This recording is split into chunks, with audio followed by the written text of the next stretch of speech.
জয়গুরু বন্ধুরা, গহিনীর কথা 2 চ্যানেলের পক্ষ থেকে আপনাদের সবাইকে জানাচ্ছি আন্তরিক প্রীতি ও শুভেচ্ছা। বন্ধুরা, আমাদের এটা কিন্তু দ্বিতীয় চ্যানেল। আমাদের প্রথম চ্যানেলের নাম গহিনীর কথা। আর এখন থেকে আপনারা এই চ্যানেলেও গহিনীর কথা চ্যানেলের মতো যৌন সমস্যা, মানসিক সমস্যা, পেটের সমস্যা, যোগা, প্রাণায়াম, মেডিটেশন, ধ্যান সহ আরও অনেক রকমের ভিডিও পেয়ে যাবেন। আমরা আশা করব আমাদের চ্যানেলটি সাবস্ক্রাইব করে আমাদের পাশে থাকবেন, এটা আপনাদের কাছে বিশেষভাবে অনুরোধ করতেছি বন্ধুরা। এবার আসি মূল ভিডিওতে, অর্থাৎ আজকে কোন বিষয়টি নিয়ে ভিডিও করতে যাচ্ছি, মেডিটেশন। প্রত্যেকটা ভিডিওতে মেডিটেশনের কথা বলা হয়, অর্থাৎ আমরা মেডিটেশন করার কথা বলি। কেন বলি? মেডিটেশন করলে আসলে হয়টা কি? এমনি এমনি কি বলা হয় মেডিটেশন করার জন্য? না, এমনি এমনি মেডিটেশন করার জন্য বলা হয় না। মেডিটেশন মেড ইন অ্যাটেনশন, অর্থাৎ মনোযোগ তৈরি করা বা মনকে স্থির রাখা। মনকে যদি আপনি স্থির রাখতে পারেন, অর্থাৎ মনকে যদি আপনি কন্ট্রোল করতে পারেন, তাহলে তো আপনি দুশ্চিন্তা, নেতিবাচক চিন্তা, হতাশা, বিষণ্ণতা, রাগ, ক্ষোভ, অভিমান এগুলো ভুলে যাবেন। এগুলো আপনার মন থেকে সারা জীবনের জন্য দূর হয়ে যাবে শুধুমাত্র এই মেডিটেশনের মাধ্যমে। আর যৌন সমস্যা, পেটের সমস্যা, হস্তমৈথুন বা masturbation, night falls, that means স্বপ্ন দোষ, এগুলোকেও যদি আপনি বন্ধ করতে চান, তাহলেও আপনাকে মেডিটেশন করতে হবে। ওই মেডিটেশন করে মনকে কন্ট্রোল করতে হবে, মনকে নিয়ন্ত্রণ করতে হবে, যেন আপনার ভালো ঘুম হয়, মাথাটা যেন ঠান্ডা হয়ে যায়। যখন আপনার ভালো ঘুম হবে, তখন গ্যাস্ট্রিক অ্যাসিডিটি সমস্যাটা থাকবে না। যখন গ্যাস্ট্রিক অ্যাসিডিটি সমস্যাটা থাকবে না, তখন পেটেরও আর কোনো সমস্যা হবে না। যখন পেটের সমস্যার সমাধান হয়ে যাবে, তখন তো আপনার যৌন সমস্যাও থাকবে না। তাহলে সব কিছুর মূলে কি? সব কিছুর মূলে হলো মন। আপনি যদি মনকে কন্ট্রোল করতে পারেন, মনকে নিয়ন্ত্রণ করতে পারেন, তাহলে তো আর কোনো ওষুধ খাওয়ারই দরকার নেই, তাহলে তো আর ফার্মেসিতে যাওয়ার দরকার নেই, তাহলে তো ওই সিডিল, সিডাক্সিন, রিলাক্সিন, টিপটিন, 25 এগুলো খেয়ে জোর করিয়ে ঘুমের রাজ্যে যাওয়ার দরকার নেই। আপনার এমনিতেই ঘুম চলে আসবে যদি আপনি মেডিটেশন করে মনটাকে নিয়ন্ত্রণ করতে পারেন, মনটাকে শান্ত করতে পারেন, তাহলে আপনার এমনিতেই ঘুম চলে আসবে, অর্থাৎ আপনার সুনিদ্রা হবে। একজন মানুষের সুস্থভাবে বেঁচে থাকার জন্য ঘুমটা খুবই জরুরি। একজন মানুষ যদি সঠিকভাবে না ঘুমোতে পারে, তাহলে সে উন্মাদ হয়ে যাবে, সে পাগল হয়ে যাবে। সেই জন্য একজন মানুষের বেঁচে থাকার জন্য ঘুমটা জরুরি। আর সঠিক ঘুম বা সুনিদ্রায় যেতে হলে আপনাকে অবশ্যই মাথাটাকে ঠান্ডা রাখতে হবে, মনকে কন্ট্রোল করতে হবে। আর সেটার একমাত্র পথ বা উপায় হলো মেডিটেশন। মেডিটেশন ছাড়া আপনি কখনোই নিজেকে নিয়ন্ত্রণ করতে পারবেন না। আপনি নিজেকে নিয়ন্ত্রণ করতে চাইলে মেডিটেশন আপনাকে অবশ্যই করতে হবে।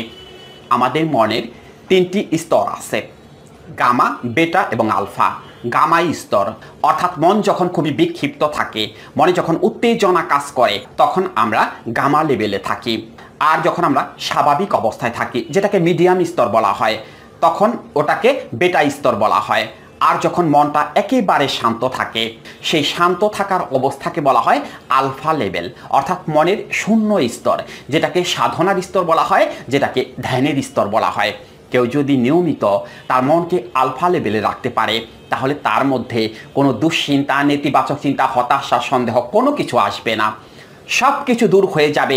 সে যদি নিজেকে আলফা লেভেলে রাখতে পারে, নিজের মনকে আলফা লেভেলে রাখতে পারে, মনের নিয়ন্ত্রণ ক্ষমতা তার হাতে চলে আসবে।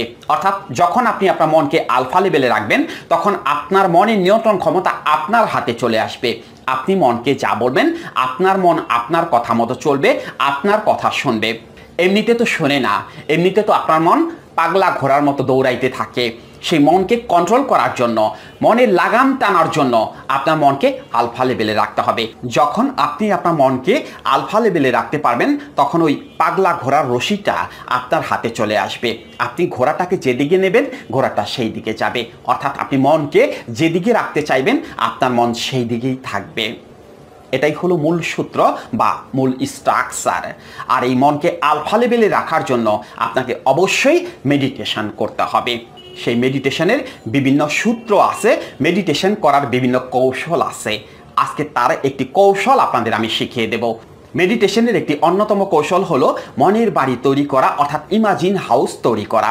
সেই ইমাজিন হাউস বা স্বপ্নের বাড়ি, মনের বাড়ি তৈরি করে আপনার মনকে কন্ট্রোল করতে হবে, অর্থাৎ মনকে বিভিন্ন রকমের প্রোগ্রাম দ্বারা সেট আপ করতে হবে। ওটাকেই বলা হয় মনের বাড়ি, ইমাজিন হাউস বা স্বপ্নের বাড়ি।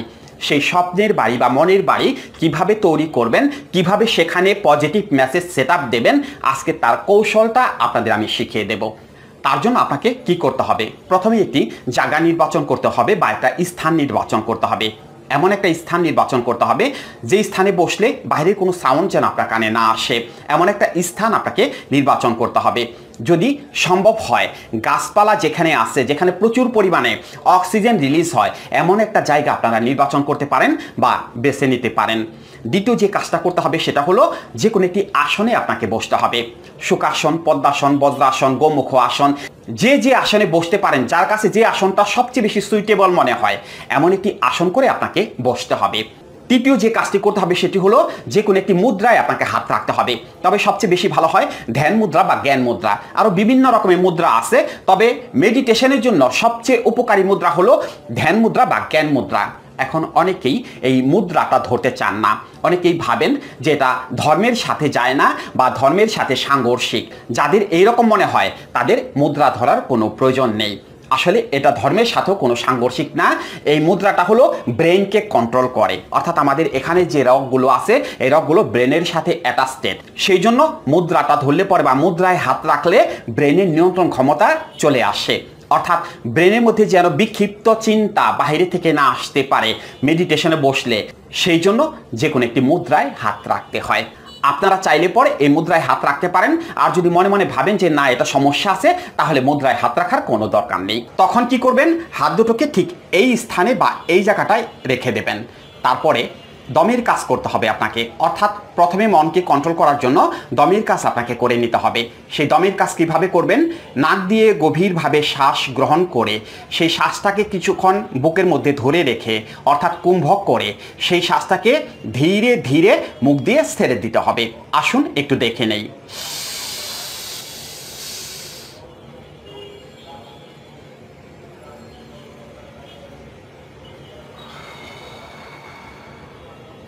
ঠিক এরকমভাবে 3 মিনিট বা 5 মিনিট দমের কাজ করবেন, দেখবেন মন একেবারে শান্ত হয়ে গেছে।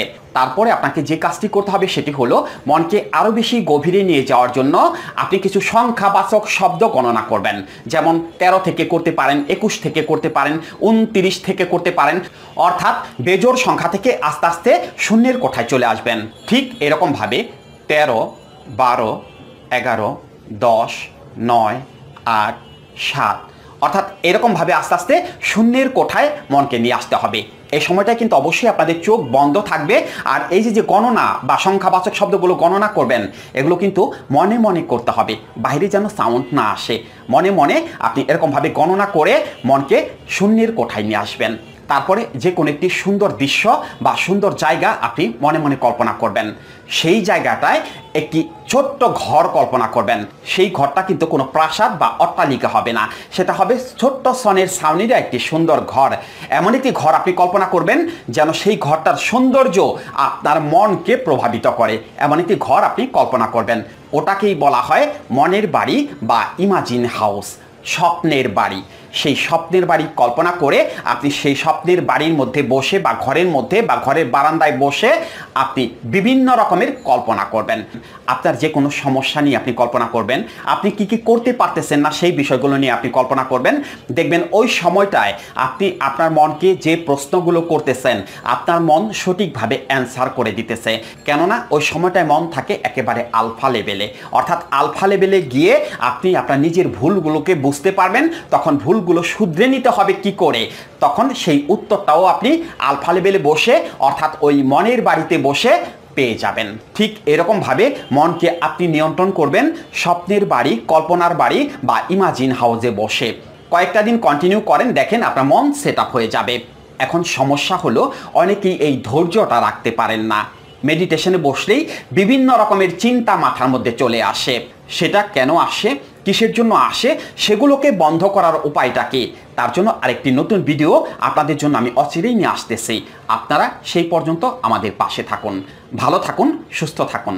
সবার জন্য শুভকামনা রইল। জয় গুরু।